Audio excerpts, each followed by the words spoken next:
এই আয়োজন সাপে কাটা মৃত ব্যক্তিকে জীবিত করার। এই দৃশ্য দেখতে দূর দূরান্ত থেকে জড়ো হয়েছেন শত শত কৌতূহলী মানুষ।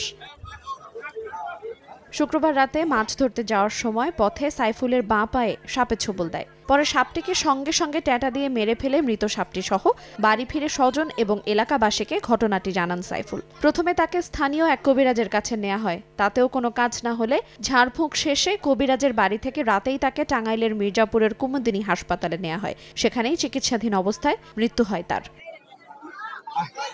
মরদেহটি জানাজার পরে দাফনের ঠিক আগ মুহূর্তে এক ব্যক্তি এসে নিজেকে কবিরাজ পরিচয় দিয়ে বলেন, মৃত ব্যক্তির শরীর শক্ত হয়ে যায়, কিন্তু সাইফুলের শরীর নরম আছে। কড়ি নিয়ে এসে ঝাড়ফুঁক করলে তাকে সুস্থ করা সম্ভব বলে জানান তিনি।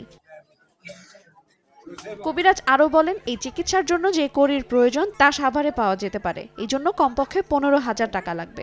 কবিরাজের এমন কথা শোনার পর স্বজনরা লাশ দাফন বন্ধ করে দেয়। পরে কবিরাজের কথা মতো খোলা মাঠের মধ্যে কলাগাছ, দুধ, মহিষের শিং সহ বিভিন্ন জিনিস আনা হয় এবং তাকে 15,000 টাকাও দেয়া হয়। পরে দিনভর ঝাড়ফুঁকেও কাজ না হওয়ায় বিশেষ শামুকের খোল আনার কথা বলে 15,000 টাকা নিয়ে পালিয়ে যায় ওই ওঝা।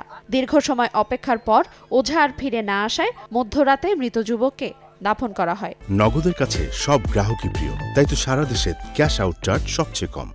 গ্রামে রোজা থাকে, আগে না ঝাড়ফুঁক করতেছে, কিন্তু এসে দেখি তারা কিছুই পারল না, শেষ মুহূর্তে তারা চলে গেছে। গোসল টোসল করিয়ে মনে করেন খাটে শোয়ানো হয়েছে, প্রস্তুতি নেওয়া হয়েছে যে 10 মিনিট পরে গুরুস্থানে নেওয়া হবে। ওই মুহূর্তে একটা পূজা আসছে, হ্যাঁ এসে বলতেছে যে ভাই যে আমার একটু দেখতে দেন।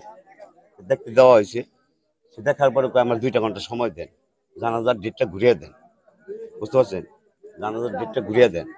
জানাজার ডেটটা ঘুরিয়ে দেওয়া হলো তার কথার কারণে, যদি পারে নাকি সেই সুবাদে মনে করেন যে কি করা হয়েছে।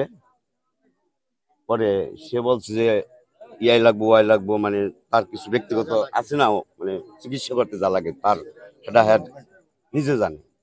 পরে বলছে যে করি লাগবে, করি আনছে, আনাইছি যে কোনো ভাবে আনছে। সে করি নাকি ছোট হয়, আরো বড় করে লাগবে, আমার সাথে চলেন বড় করে নিয়ে আসি, আর আরো 4 জন লোক নিয়ে আসতে হবে আমারই দলের আর কি। পরে মনে করেন যে এই যে গেছে, বলছে যে 11টার দিকে আসবো আর কি, এখন পর্যন্ত আসে নাই। গাজীপুরের কালিয়াকৈরের বাসুরা গ্রামে ঘটে এই ঘটনা। সময় সংবাদ, গাজীপুর।